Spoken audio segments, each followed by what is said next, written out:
Test ও টি-20 cricket থেকে অবসরের ঘোষণা দিয়েছেন সাকিব আল হাসান। ভারতের বিপক্ষে কানপুরে টেস্টে নামার আগে সংবাদ সম্মেলনে এই ঘোষণা দিয়েছেন তিনি।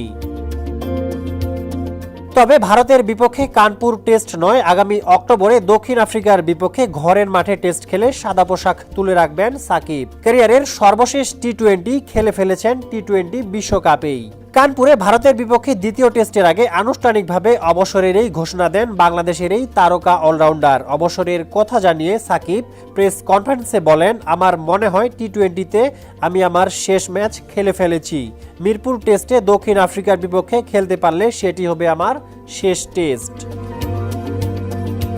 তবে টি-20 ও টেস্ট ক্রিকেট ছাড়লেও আসন্ন চ্যাম্পিয়ন্স ট্রফিতে খেলার আগ্রহের কথা জানিয়েছেন সাকিব। তবে তার আগে দেশের মাটিতে টেস্ট অবসরের কথা বলেছেন তিনি।